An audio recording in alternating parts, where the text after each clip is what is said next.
নির্বাচন ঘিরে নানামুখী চ্যালেঞ্জে বিএনপি মনোনয়ন নিয়ে কোন্দল প্রকাশ্যে, জোটের আসন নিয়ে সংকট ঘনীভূত হওয়ার শঙ্কা, জামাতকে মোকাবিলায় বড় চ্যালেঞ্জ মত বিশ্লেষকের।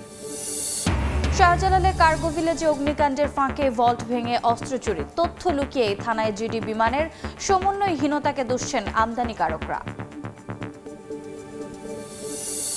10ম গ্রেড সহ 3 দাবিতে আজও কেন্দ্রীয় শহীদ মিনারে সরকারি প্রাথমিকের শিক্ষকরা একাত্মতা জানিয়ে সারা দেশে চলছে কর্মবিরতি, ব্যাহত পাঠদান।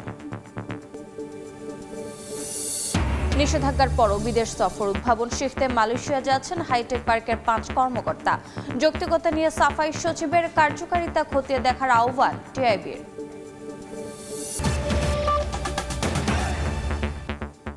সময় সংবাদের সঙ্গে আছে আমি রোজা চৌধুরী। তফসিলের আগেই নির্বাচনী মুডে বিএনপি, মনোনয়ন প্রায় চূড়ান্ত, সেই সঙ্গে দৃশ্যমান হচ্ছে দলটির ক্ষমতার পথে বড় বড় চ্যালেঞ্জ। দলটির নেতাকর্মীরা বলছেন দলীয় শৃঙ্খলা ও গত 1 বছরে কিছু নেতাকর্মীর নেতিবাচক কর্মকাণ্ড চিন্তার কারণ। রাজনৈতিক বিশ্লেষক বলছেন জামাতকে মোকাবিলায় হবে চ্যালেঞ্জ। নীতি নির্ধারকরা বলছেন চ্যালেঞ্জগুলো নিয়ে দলীয় ফোরামে আলোচনা হচ্ছে, ঠিক হচ্ছে কৌশলও। আব্দুল্লাহ শাফির প্রতিবেদন।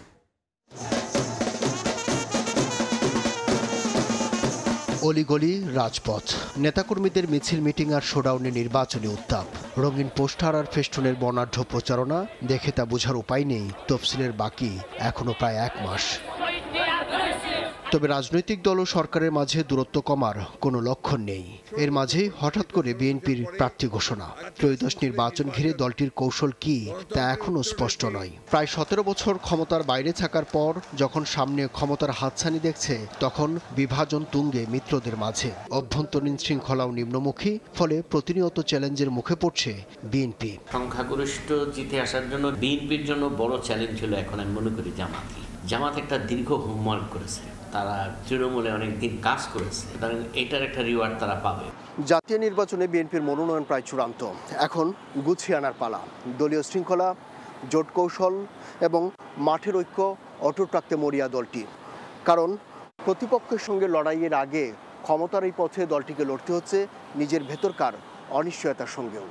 দলটির ঘোষিত 237 আসনে জায়গা হয়নি অনেক হেভিওয়েট নেতার। তাদের বেশিরভাগই কথা বলতে নারাজ। তবে সৈয়দা আসিফা আশরাফি পাপিয়া সতর্ক প্রতিক্রিয়া জানালেন। ক্ষোভের সঙ্গে বললেন, তার এত বছরের রাজনৈতিক ক্যারিয়ার গৃহবধূর তকমায় আটকে গেছে। এরশাদ বিরোধী আন্দোলন আর এই হাসিনার 15 বছর আমি কি করিনি বলেন? আমি মার খাইছি, আমি রং পানি খাইছি, আমি কি রিমান্ডে নিয়ে গেছে, আমাকে জেলখানায় রাখছে, 80টা মামলার আসামি করছে। তারপরে 7 খণ্ড রামানপুরের সীতারামের মাসি, আমি এখন হারুনের বউ। এই সংকট আরও ঘনীভূত হবে জোট সঙ্গীদের জন্য রাখা আসনগুলোয়। ঢাকা 18-য় বিএনপির সম্ভাব্য প্রার্থী ছিল SM জাহাঙ্গীর। মনোনয়নের পর বাড়ির সামনে শুনশান নীরবতা, কর্মী সমর্থকদের চেহারায় স্পষ্ট তাদের মনের অবস্থা। জাহাঙ্গীরের মতে আরপিওর নতুন সংশোধনে জোটের নির্বাচনকে চ্যালেঞ্জের মুখে ফেলে দিতে পারে। জোটের রাজনীতিতে এটা একটা এইবার বিশেষ করে চ্যালেঞ্জ হবে, এটা ঠিক। ব্যক্তি দেখে না, দানেশির দেখে। তাই এইবারও এখানে যেহেতু হোল্ড রেখেছে, এটা তো একসময় হোল্ড উড্ডু করবে এবং একজনকে নির্ধারিত করবে। ইতিমধ্যে মনোনয়ন নিয়ে কোনো স্থানে দলটির অভ্যন্তরীণ কোন্দল প্রকাশ্যে, এমনকি প্রতিপক্ষের হামলায় প্রাণহানির ঘটনাও ঘটেছে। দলটির নেতাকর্মী ও রাজনৈতিক পর্যবেক্ষকদের সঙ্গে আলাপে মোটা দাগে 5টি চ্যালেঞ্জের কথা উঠে আসে। জনগণ ভোট দিবে দেশের। এসবের পাশাপাশি কৃত্রিম বুদ্ধিমত্তাকেও বড় চ্যালেঞ্জ হিসেবে দেখছেন দলটির স্থায়ী কমিটির সদস্য ডক্টর খন্দকার মোশাররফ হোসেন। স্বাভাবিকভাবে যারা এত বছর যাবৎ ত্যাগ তিতিক্ষা করে এই দলের জন্য কাজ করেছে, তারা তো অসন্তুষ্ট হবেই। আমরা যাদেরকে মনোনয়ন দিতে পারিনি তাদেরকে উপযুক্ত সম্মান এবং সুযোগ দেব। তাদের দলের অনেক গুরুত্বপূর্ণ নেতা বাদ পড়ে গেছেন নমিনেশন থেকে, হয়তো তাদের বিষয়েও তারা চূড়ান্ত সিদ্ধান্ত গ্রহণ করবেন। আসন ভিত্তিক সমঝোতা হবে নাকি জোট হবে? এই বিশ্লেষক মনে করেন 5 আগস্ট থেকে এমন অসম্ভব সব ঘটনা ঘটছে যা প্রতিনিয়ত রাজনীতির গতিপথকে প্রভাবিত করছে। বিএনপিকে এই অসম্ভব চিন্তা মাথায় রেখেই নির্বাচনী কৌশল ঠিক করতে হবে। আব্দুল্লাহ শাফি, সময় সংবাদ, ঢাকা। শাহজালাল আন্তর্জাতিক বিমানবন্দরে অগ্নিকাণ্ডের ফাঁকেই ঘটেছে অস্ত্র চুরির মতো চাঞ্চল্যকর ঘটনা। ভল্ট ভেঙে অস্ত্র গায়েব করা হলেও বিমানবন্দর কর্তৃপক্ষ এয়ারপোর্ট থানায় শুধু সাধারণ ডায়েরি করে দায় সেরেছে। উল্টো অস্ত্র লুটের ঘটনায় তথ্য আড়াল করে বিমান বাংলাদেশ এয়ারলাইন্স, কাস্টমস আর বেবিচক মেতে আছে চোর পুলিশ খেলায়। বিমানবন্দরের মতো সুরক্ষিত এলাকায় বিশেষ নিরাপত্তা কক্ষ সিলগালা করা হলেও কিভাবে অস্ত্র গায়েব হলো সে উত্তর খোঁজার চেষ্টা করেছেন রায়দুল ইসলাম শুভ। ক্যামেরায় ছিলেন রতন মজুমদার। ওইখানে মূল্যবান গুডস যা ছিল সেগুলো না নিয়ে আর্মসগুলো নিয়ে নেওয়া হয়েছে। তো এটা সম্পূর্ণ পরিকল্পিত না হলে কেন হবে? তারা স্বীকার করছে যে মাল চুরি হয়েছে। এখানে আগুন লাগেনি 100%। আমি আগে আমরা এটা জানি না, বলতে পারবো না যে ওখানে কি ছিল। গত 18 অক্টোবর শাহজালাল আন্তর্জাতিক বিমানবন্দরের কার্গো ভিলেজের কুরিয়ার সেকশনে অগ্নিকাণ্ডের ঘটনা ঘটে। সেই ঘটনার 10 দিনের মাথায় বিমানবন্দর থানায় জিডি করে বিমান বাংলাদেশ এয়ারলাইন্স, যেখানে উল্লেখ করা হয় 1 নম্বর ওয়্যারহাউসের স্ট্রং ভোল্টের তালা ভাঙা হয়েছে। এর আগে গত 24 অক্টোবর বিভিন্ন সংস্থার উপস্থিতিতে ভোল্টটি সিলগালা করা হয়। 28 অক্টোবর সকালে সেই ভোল্ট পাওয়া যায় শিকল ও তালাবিহীন অবস্থায়। জিডি দায়েরের একদিন পর আবারও নিরাপত্তার কারণ দেখিয়ে ভোল্টে থাকা অস্ত্র হস্তান্তর করে সংশ্লিষ্ট কর্তৃপক্ষ। তালা ভাঙার ঘটনায় বিমান কর্তৃপক্ষ এখন পর্যন্ত শুধু থানায় সাধারণ ডায়েরি করেছে। তাহলে প্রশ্ন হচ্ছে, ভেতরে থাকা মালামাল কি কোনো কিছুই খোয়া যায়নি? তাহলে এখন পর্যন্ত মামলা হলো না কেন? আমাদের অনুসন্ধান বলছে ভিন্ন কথা। বিমান কর্তৃপক্ষ জিডিতে মালামাল নিখোঁজের বিষয় উল্লেখ করেনি। অনুসন্ধান বলছে 2020 থেকে 2023 সালে কার্গো সেকশনে আসা কয়েকটি এয়ারওয়ে বিল ঘেটে দেখা যায় সে সময় বিদেশ থেকে বেশ কিছু অস্ত্র আমদানি করে একটি প্রতিষ্ঠান, যেখানে ছিল একটি শটগান, কয়েকটি পিস্তল, রাইফেল এবং বুলেট। সেই প্রতিষ্ঠানের মালিকের অভিযোগের প্রেক্ষিতেই সামনে আসে অস্ত্র হারানোর বিষয়টি। তাদের সাথে প্রতিদিনই কথা বলতেছি, প্রতিদিনই কথা হচ্ছে। তারা শুধু 50টা পিস্তলের ব্যাপারে বিমান কনফার্ম করছে, আর বাকি মালগুলো তারা পায়নি এবং তারা স্বীকার করছে যে মাল চুরি হয়েছে। যারা নিছে তারা কাস্টমসের লোকও জড়িত, বিমানের লোকও জড়িত। একই রকম ভোগান্তিতে পড়েছেন আরও একটি অস্ত্র আমদানিকারক প্রতিষ্ঠান। ইমরান আর্মস, বাইতুল মোকাররমের দোতলায়, এই উত্তর সাইডে। ওইখানে আগুন লাগেনি 100%। আমি আগে আমরা আবারও ফিরতে চাই সেই সুরক্ষিত ভোল্টে। 24 অক্টোবর যে ভোল্ট সিলগালা করা হয় তার একদিন পরেই 25 অক্টোবর বিমান কর্তৃপক্ষ মন্ত্রণালয়কে চিঠি দিয়ে ভোল্টের মালামাল অন্যত্র স্থানান্তর বা কাস্টমস কর্তৃপক্ষের নিকট হস্তান্তরের অনুরোধ করে। অবাক হলেও সত্য যে এই চিঠির পরও ভোল্ট ভেঙে লুট হয়েছে অস্ত্র। কিন্তু কেন এমন ঘটনা ঘটল তার কোনো সদুত্তর নেই বিমান কর্তৃপক্ষের কাছে। আমরা এটা জানি না, বলতে পারবো না যে ওখানে কি ছিল, কারণ ওটা তো একটা কনফিডেন্সিয়াল জায়গা এবং কি চুরি হয়েছে এগুলো তদন্ত কমিটির রিপোর্টে বের হয়ে আসবে। বিমান বাংলাদেশ এয়ারলাইন্স চিঠিতে উল্লেখ করা ঘটনাগুলোর একটি সময়ক্রম দেওয়া হয়েছে, যা সংস্থাগুলোর মধ্যকার দায়িত্বের বিভাজন এবং কার্যকারী সমন্বয়ের অভাবকে তুলে ধরে। বিমানবন্দরে অগ্নিকাণ্ডের পর এর দায় চাপাতে দেখা যায় সংশ্লিষ্ট সংস্থাগুলোকে। আর এই দায় চাপানোর খেলায় ঘটে যায় বিমানবন্দরে সুরক্ষিত ভোল্ট থেকে অস্ত্র চুরির মতো নজিরবিহীন ঘটনা।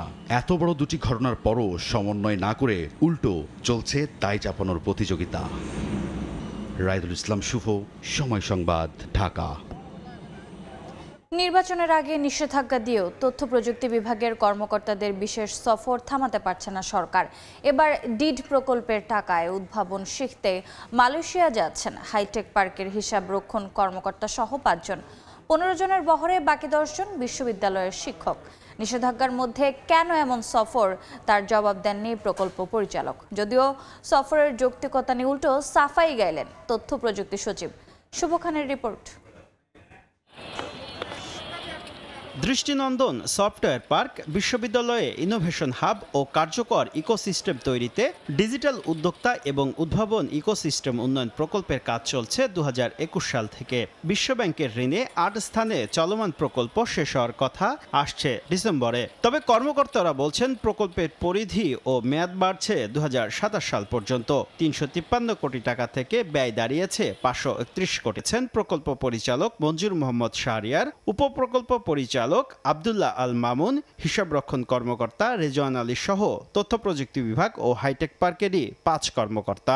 বাকি 10 জন বিভিন্ন বিশ্ববিদ্যালয়ের শিক্ষক। 10 নভেম্বর থেকে 12 নভেম্বর পর্যন্ত মালয়েশিয়াতে অবস্থান করার কথা থাকলেও ভিসা জটিলতায় সময় পেছানো হতে পারে। বলার জন্য আমি এখতিয়ারভুক্ত না, সচিব স্যারের বিষয় নলেজে আছে বিষয়টা, এগুলো দিয়ে নাই। নির্বাচনের আগে কর্মকর্তাদের অপ্রয়োজনীয় বিদেশ সফর বন্ধে গেল 21 অক্টোবর পরিপত্র জারি করে প্রধান উপদেষ্টার কার্যালয়। আর মালয়েশিয়া সফরের জিও জারি হয়েছে 29 অক্টোবর। সচিবের যুক্তি, বিশ্বব্যাংকের অর্থে বিদেশ সফরে কোনো বাধা নেই। যেহেতু এটা জিওবি ফান্ডের না, এটা করতে বাধা নেই। 5 জন অপরিহার্য নয়, পিডি ও ডিপিটিতে ডিসকাস করা যায়, আমি করে দেব। সফরের কার্যকারিতা খতিয়ে দেখে যথাযথ ব্যবস্থা নেওয়ার আহ্বান টিআইবির। মালয়েশিয়াতে কী ধরনের উদ্ভাবনী হয়েছে সেটা শেখার জন্য একেবারে বিশ্ববিদ্যালয়গুলিতে ভ্রমণ করে দেখতে হবে এটার কোনো যৌক্তিকতা আছে কিনা। যেহেতু এটার বোঝাটা আলটিমেটলি জনগণকে বইতে হবে, এই প্রশ্নটা কিন্তু জবাব দিতে হবে সরকারকে। গেল আগস্ট থেকে 9 নভেম্বর পর্যন্ত 18টি জিও জারি করেছে তথ্য ও যোগাযোগ প্রযুক্তি বিভাগ। এর মধ্যে 9টি জারি হয়েছে প্রধান উপদেষ্টার কার্যালয়ের নিষেধাজ্ঞার পর। শুভ খান, সময় সংবাদ, ঢাকা। সময় সংবাদে আরও থাকছে। উপকূলে নেই ইলিশের বেড়ে ওঠার পরিবেশ, ছোট ফাঁসের অবৈধ জালে ঘেরা নদী সমুদ্রপথ, ধ্বংস হচ্ছে পোনা, কমছে উৎপাদন, ব্যবস্থা নেওয়ার গতানুগতিক আশ্বাস।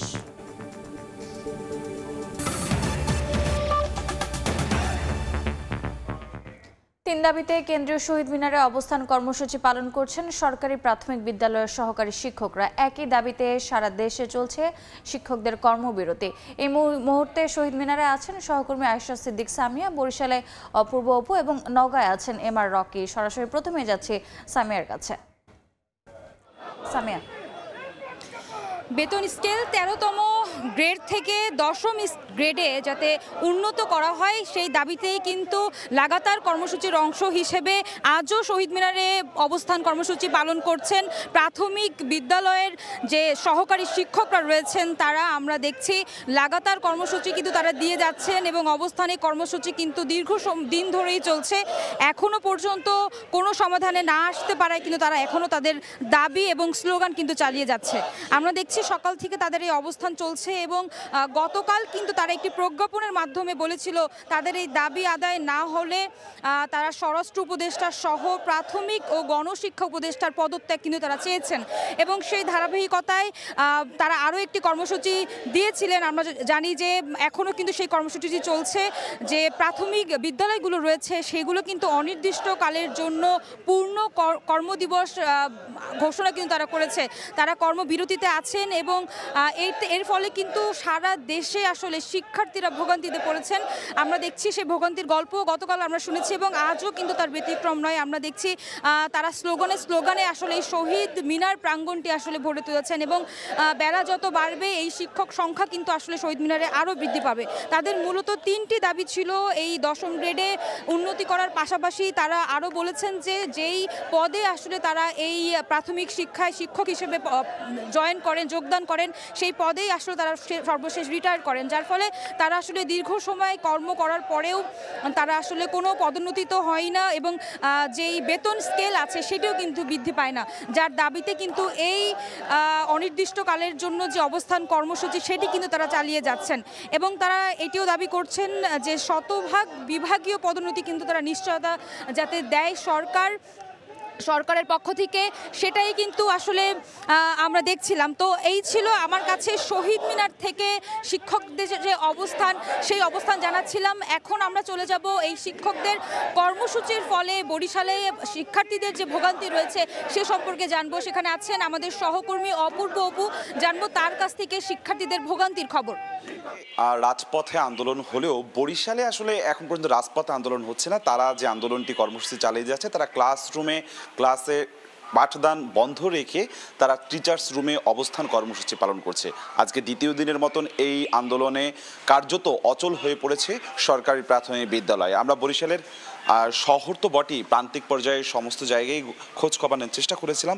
গতকালকেও দেখেছি, আজকেও দেখেছি, সকাল থেকে শিক্ষকরা তারা পাঠদান বন্ধ রেখে তারা তাদের 3 দফা যে দাবি রয়েছে সেই দাবি আদায়ের জন্য শিক্ষক রুমে তারা অবস্থান নিয়ে বসে রয়েছেন। তারা বলছেন যতক্ষণ না পর্যন্ত তারা তাদের দাবি আদায় না হবে ততক্ষণ পর্যন্ত তাদের কর্মবিরতি অব্যাহত রাখবে। তারা যে কথাটি বলছেন যে 10ম গ্রেডে উন্নীতিকরণ করতে হবে তাদেরকে, সহকারী শিক্ষকদেরকে। বর্তমানে তারা 13তম গ্রেডে রয়েছেন। এর পাশাপাশি সহকারী শিক্ষক থেকে প্রধান শিক্ষক পদে শতভাগ পদোন্নতির ব্যবস্থার দাবিটি জানিয়েছেন। সেই সাথে সাথে সিলেকশন গ্রেড এবং টাইম স্কেল সহ সব আর্থিক সুবিধা নিয়মিতকরণেরও দাবি তুলেছে শিক্ষকরা। এবং এই দাবি চালালেও কিছুটা ক্ষুব্ধ প্রতিক্রিয়া ব্যক্ত করেছেন অভিভাবক মহল। কেননা অভিভাবকরা বলছে যে আর একটি মাস, নভেম্বরের আজকে মাঝামাঝি সময় এখন চলছে, আগামী মাস অর্থাৎ ডিসেম্বর মাসেই পরীক্ষা, ফাইনাল পরীক্ষা হবে।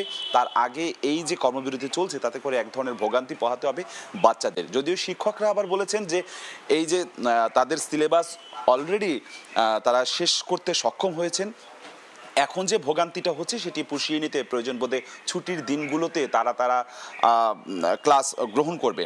তারা যেটি শিক্ষকরা, আন্দোলনকারী শিক্ষকরা যে দাবিটি সামনে নিয়ে এগোচ্ছেন তারা বলছেন এটি তাদের মর্যাদার লড়াই।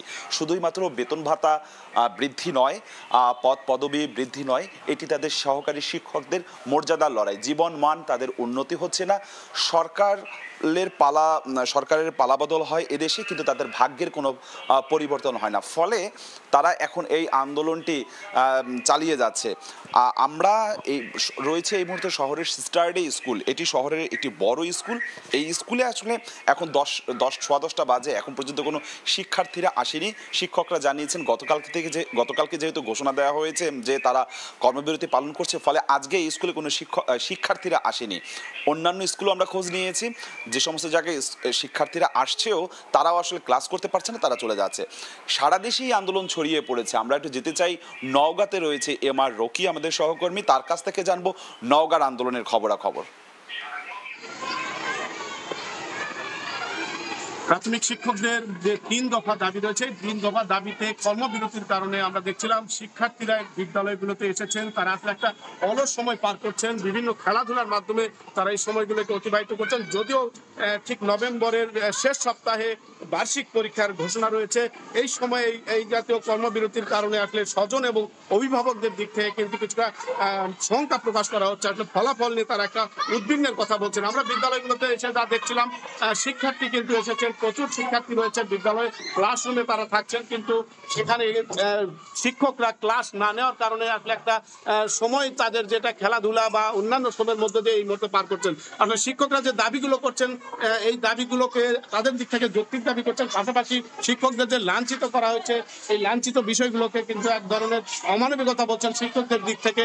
এবং এই মুহূর্তে যে 3 দফা দাবি নিয়ে তারা কর্মসূচি দিয়েছেন, এই 3 দফা দাবির মধ্যে রয়েছে 13তম গ্রেড থেকে 10ম গ্রেডে উন্নীত করতে হবে সহকারী শিক্ষকদের 10ম ও 16 বছর পূর্তিতে উচ্চতর গ্রেড প্রাপ্তির বিষয়ে জটিলতার অবসান এবং সহকারী শিক্ষক থেকে প্রধান শিক্ষক পদে শতভাগ বিভাগীয় পদোন্নতি। আসলে এই 3টি দাবি নিয়েই কিন্তু টানা এই কর্মবিরতি পালন করছেন শিক্ষকরা।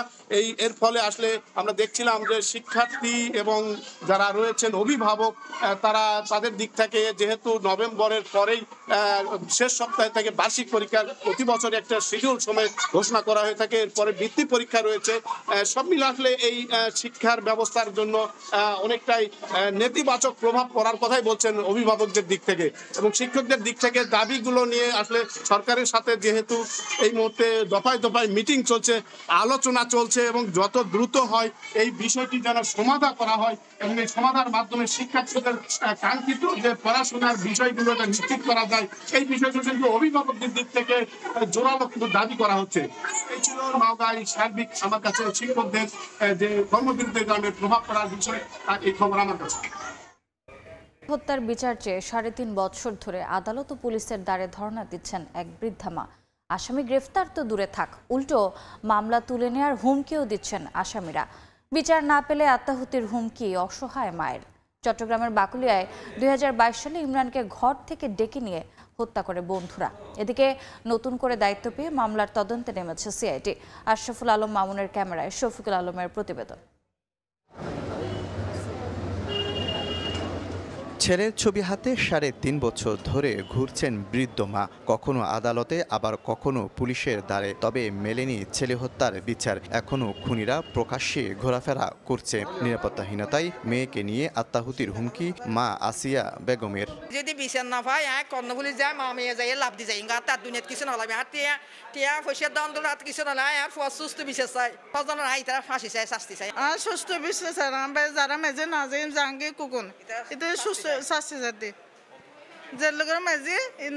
চাই মামলার এজাহারে দেখা যায় 2022 সালে 19 ফেব্রুয়ারি চট্টগ্রাম নগরীর বাকলিয়ার রসুলবাগ এলাকা থেকে ছেলে ইমরানকে ডেকে নিয়ে যায় বন্ধুরা। পরে তার এটিএম কার্ড থেকে জোর করে টাকা তুলে নেয় তারা। পরিবার বলছে টাকার জন্য পরিকল্পিতভাবে পিটিয়ে হত্যা করা হয় ইমরানকে। পরে আদালতের নির্দেশে অধিকতর তদন্তের জন্য দায়িত্ব দেওয়া হয় ডিবি ও পিবিআইকে, কিন্তু গ্রেফতার হয়নি কোনো আসামি। বর্তমানে তদন্ত করছে সিআইডি। লোকজন যাবে আমাদের এডিশনাল এসপি সহ আমি পাঠাবো, যে আস্থা রাখতে পারেন, ভালোভাবেই দেখবো। অসহায় মানুষ, এরা আইনের শাসন প্রতিষ্ঠিত হোক, বিচারটা সঠিক হোক। এদিকে অসহায় পরিবারকে সহায়তার হাত বাড়িয়ে বিনা পয়সায় মামলা লড়তে এগিয়ে এসেছেন এক আইনজীবী। যেহেতু ফিজিক্যালে লেখা আছে, আমি আশাবাদী ইনশাআল্লাহ বিচার পাবে এবং ওনারা বিচার পাওয়ার জন্য সর্বোচ্চ যতটুকু সহযোগিতা করতে হয় অতটুকু করব।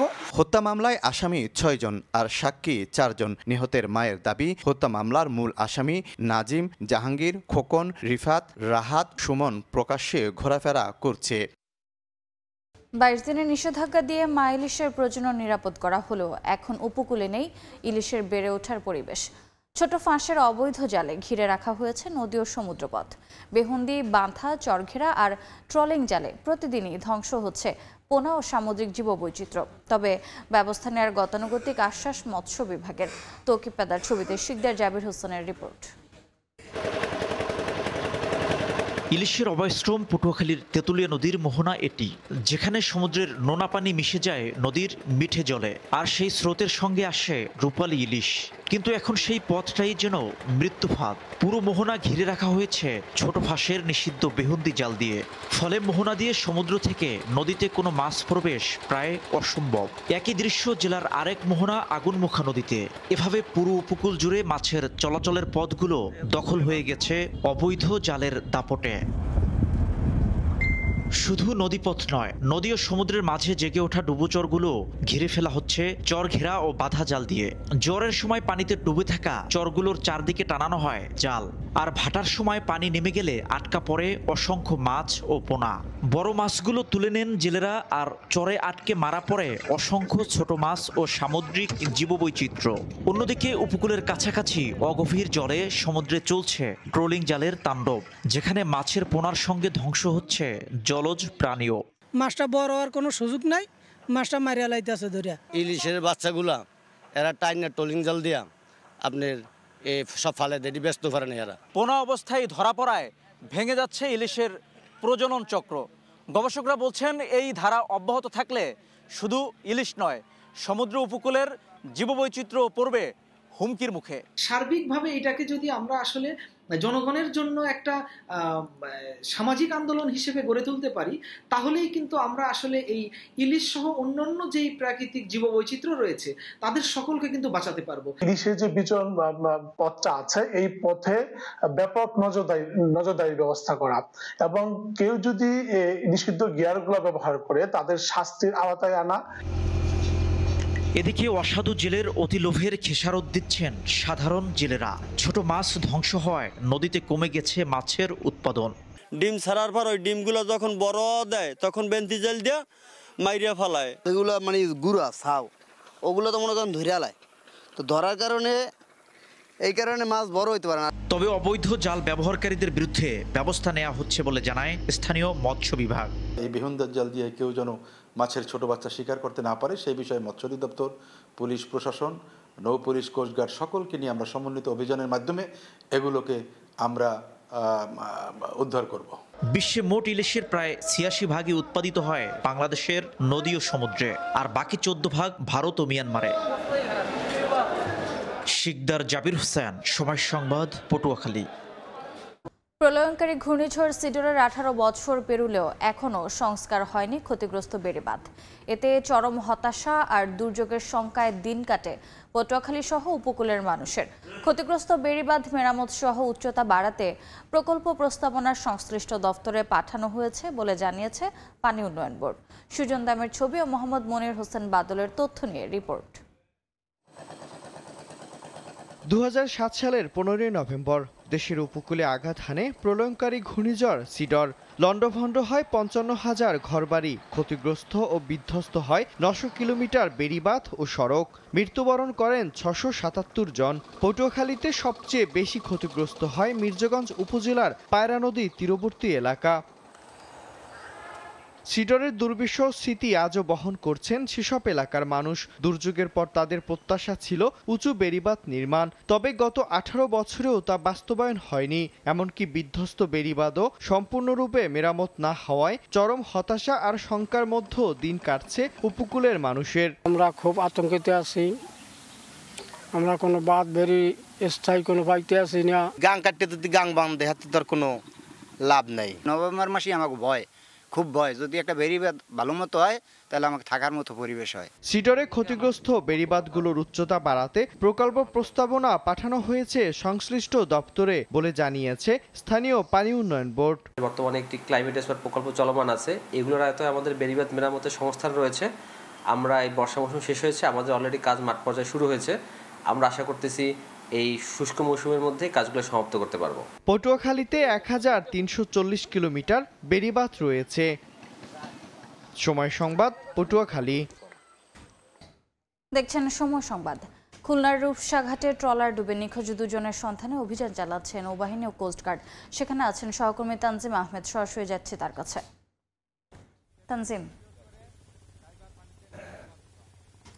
খুলনার পূর্ব রূপসা ঘাটে যে 2 জন ব্যক্তি পড়ে নিখোঁজের ঘটনার প্রায় 12 ঘন্টা আসলে অতিক্রম হতে চলেছে, তবে এখন গতকাল রাত 11টার দিকে ঘাটটি রয়েছে, সেই ঘাটটি পশ্চিম রূপসার তীর ওই থেকে অতিরিক্ত যাত্রী বোঝাই করে এই ঘাটে এসে ভিড়ে পন্টুনে ভিড়তে যায়। সেই সময় বেশ জোরে ধাক্কা লাগে এবং এই ধাক্কা লাগার পরে কিন্তু আসলে 2 জন এখান থেকে পড়ে যাওয়ার পর থেকে তারা নিখোঁজ রয়েছেন। একজন এই পূর্ব রূপসার বাসিন্দা, মিঠু নাম, তিনি আসলে যে সন্ধানী ক্লিনিক রয়েছে সেখানে কর্মরত ছিলেন, এবং অপরজন একজন নারী আসলে, তবে সেই নারীর পরিচয় এখন পর্যন্ত নিশ্চিত হওয়া যায়নি। তবে কেউ আসলে আমাদেরকে বলছেন নারীর সাথে একটি শিশুও ছিল, তবে সেই শিশুটি আসলে আমরা পুরোপুরি নিশ্চিত হতে পারি না আসলে শিশু ছিল কিনা।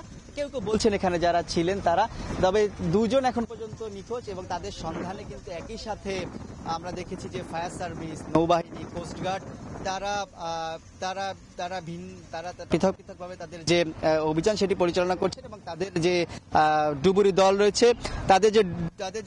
দল রয়েছে সেই ডুবুরি দল আসলে উদ্ধার কার্য পরিচালনা করছে, এবং গত রাতেও আসলে তারা এখানে চেষ্টা করেছে। তবে আসলে যেটি বলছেন সংশ্লিষ্টরা, তারা জানিয়েছেন যেহেতু যখন ট্রলারটি ঘাটে ভিড়ে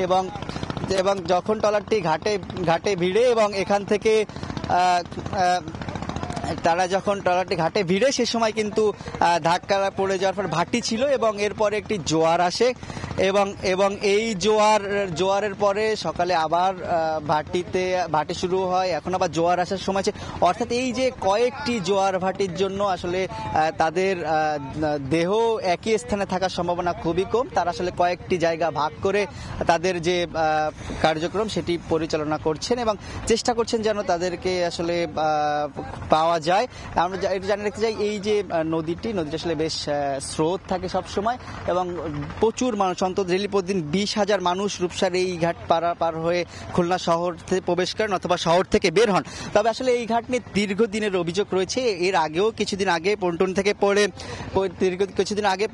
পড়ে একটি শিশু মৃত্যুর ঘটনাও ঘটেছিল, এবং এই যে ঘাটের অব্যবস্থাপনা এবং রাত হলেই দিনের চেয়ে অনেক বেশি যাত্রী নিয়ে তারা পারাপার হন, এর কারণে আসলে দুর্ঘটনাগুলো ঘটে, এবং কোনো তদারকি বা নিয়ন্ত্রণ ব্যবস্থা না থাকার কারণে এই ধরনের দুর্ঘটনার পুনরাবৃত্তি হচ্ছে বলে যারা এখানে রয়েছেন তারা তারা আমাদেরকে অভিযোগ করেছেন। তো খুলনার রূপসাঘাট থেকে ট্রলার থেকে যে 2 জন নিখোঁজ এবং তাদের যে উদ্ধার কার্যক্রমের খবর আমার কাছে এই ছিল সর্বশেষ।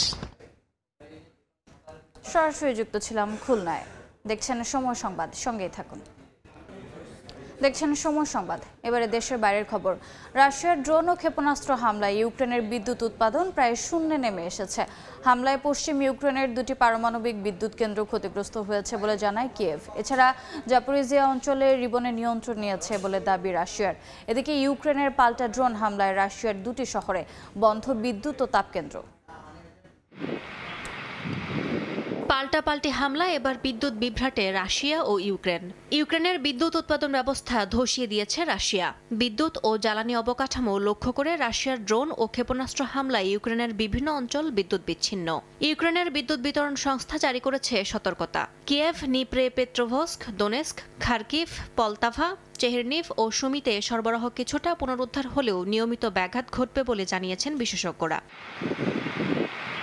দেশটির রাষ্ট্রীয় বিদ্যুৎ সংস্থা ইউক্রেনার্গো জানিয়েছে রোববার 8 থেকে 16 ঘণ্টা পর্যন্ত বিদ্যুৎ সরবরাহ বন্ধ থাকবে। গত কয়েক মাসে ইউক্রেনের জ্বালানি ও বিদ্যুৎ অবকাঠামো লক্ষ্য করে রাশিয়ার হামলার তীব্রতা বাড়িয়েছে বলে অভিযোগ তাদের। ব্যালিস্টিক ক্ষেপণাস্ত্র দিয়ে হামলা প্রতিহত করা অত্যন্ত কঠিন এবং আগ্রাসন শুরু হওয়ার পর এমন বিস্তৃত হামলা আগে দেখা যায়নি বলেও জানান ইউক্রেনের জ্বালানি উপমন্ত্রী ভিতলানা গ্রিনচুক। এদিকে ইউক্রেনের পাল্টা হামলায় রাশিয়ার ভোরোনাজ ও বেলগোরদ শহরে বিদ্যুৎ ও তাপ সরবরাহ অচল হয়েছে। স্থানীয় কর্মকর্তারা জানান ড্রোন ও ক্ষেপণাস্ত্র হামলায় বৈদ্যুতিক অবকাঠামো ক্ষতিগ্রস্ত হয়েছে। স্থানীয় সময় রোববার ভোরে রাশিয়ার প্রতিরক্ষা মন্ত্রণালয় জানিয়েছে দেশটির বিমান প্রতিরক্ষা ব্যবস্থা 44টি ইউক্রেনীয় ড্রোন ধ্বংস করেছে। এছাড়া নতুন করে আরও একটি এলাকা দখলে নেওয়ার দাবি করেছে রাশিয়া। ইউক্রেনের জাপোরিজিয়ার রিবন এলাকায় তাদের সেনারা নিয়ন্ত্রণ প্রতিষ্ঠা করেছে বলে দাবি মস্কোর। ইয়াসমিন অনন্যা, সময় সংবাদ। দেখছেন সময় সংবাদ। এবারে খেলার খবর। যৌন হয়রানির ঘটনায় জিরো টলারেন্স নীতিতে বাংলাদেশ ক্রিকেট বোর্ড তদন্ত কমিটি যার বিরুদ্ধে অভিযোগ পাবে তাদের শাস্তির মুখোমুখি করা হবে জানিয়েছেন বিসিবি সভাপতি আমিনুল ইসলাম বুলবুল। বোর্ড ডিরেক্টর কিংবা কর্মকর্তা কাউকে ছাড় দেওয়া হবে না বলে জানান আরেক ডিরেক্টর শানিয়ান তানিম। তদন্ত কমিটিকে সব ধরনের সহযোগিতা করছে বোর্ড জানিয়েছেন মিডিয়া কমিটির চেয়ারম্যান আমজাদ হোসেন। তদন্ত কমিটিও গঠন করেছে ক্রিকেট বোর্ড। একজন বিচারপতির সাথে আছেন নারী পরিচালক রুবাবাদ-দৌলা ও ব্যারিস্টার সারওয়াত সিরাজ শুক্লা। অভিযোগগুলোর সামনে আসার পর গণমাধ্যমের মুখোমুখি আমিনুল ইসলাম বুলবুল। কিন্তু আলোচিত ঘটনা নিয়ে কথা বলতে যেন দ্বিধা ক্রিকেট বোর্ডের। এই ইস্যুতে প্রশ্ন করায় ঘুরিয়ে পেঁচিয়ে এড়িয়ে যাওয়ার চেষ্টা পরিচালকদের। জানার আলমের ইনসিডেন্টটা ছিল বা উনি যেটা কমপ্লেইন রেজ করেছেন শুধু সেটা না, এর বাইরেও যদি এর ধরনের কোনো কিছু ঘটে যায় সেগুলো ওনারা ফাইন্ড আউট করবেন এবং এগুলোর রেকমেন্ডেশনস দিবেন। বিষয়টি নিয়ে খোলামেলা উত্তর দিতে বারবার প্রশ্ন করা হয় আমিনুল ইসলাম বুলবুলকে। শেষ পর্যন্ত এক কথায় উত্তর দিয়েছেন সভাপতি, তবে বোর্ডের কঠোর অবস্থানের কথা জানালেন আরেক পরিচালক। Zero tolerance. Employee, whether that is a director, there is an investigation committee that is responsible for the decisions. কালকে যদি আমাদেরকে বলে যে 4টা এমপ্লয়িকে ওএসডি করতে হবে, তাহলে আমরা 4টা এমপ্লয়িকে ওএসডি করব। এট দি সেম টাইম আপনার যে ডিরেক্টরের কথাই আপনারা শুনতে চাচ্ছেন মেইনলি, বিকজ ঘুরিয়ে পেঁচে এটাই কথা হচ্ছে। The decision is there's. তারা কমিটিতে যখন তারা ইনভেস্টিগেশনটা করবে তাদেরকে সহায় করবে, কোনো ডিরেক্টরকে ছেড়ে যে করবে তা কিন্তু না। বুলবুল ভাই যেটা বলেছেন, zero tolerance, whether that is the president, whether that is the board director or any employee. যে জিনিসটা হয়েছে, if the allegations are true, it will not be tolerated. 15 দিনের মধ্যে প্রতিবেদন জমা দিবে তদন্ত কমিটি। বোর্ডের পক্ষ থেকে সব ধরনের সহযোগিতা করতেই রাখা হয়েছে নারী পরিচালক রুবাবা-দৌলাকে। তদন্ত কমিটির সিদ্ধান্ত প্রকাশ্যে এনেই শাস্তির মুখোমুখি করা হবে দোষীদের। তারেক হাসান শিমুল, সময় সংবাদ, ঢাকা। সময় সংবাদের শীর্ষ সংবাদগুলো জানিয়ে দিচ্ছে আরেকবার। নির্বাচন ঘিরে নানামুখী চ্যালেঞ্জে বিএনপি। মনোনয়ন নিয়ে কোন্দল প্রকাশ্যে। জোটের আসন নিয়ে সংকট ঘনীভূত হওয়ার শঙ্কা। জামাতকে মোকাবিলায় বড় চ্যালেঞ্জ মত বিশ্লেষকের। শাহজালালের কার্গো ভিলেজে অগ্নিকাণ্ডের ফাঁকে ভল্ট ভেঙে অস্ত্র চুরি, তথ্য লুকিয়ে থানায় জিডি বিমানের। সমন্বয়হীনতাকে দুষছেন আমদানিকারকরা। এবং 10ম গ্রেড সহ 3 দাবিতে আজও কেন্দ্রীয় শহীদ মিনারে সরকারি প্রাথমিকের শিক্ষকরা একাত্মতা জানিয়ে সারা দেশে চলছে কর্মবিরতি, ব্যাহত পাঠদান।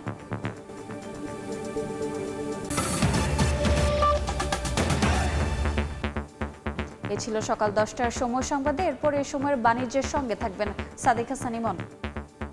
ধন্যবাদ রোজা। এই সময়ের বাণিজ্য নিয়ে আসছে কিছুক্ষণ পর, সঙ্গে থাকুন সময়।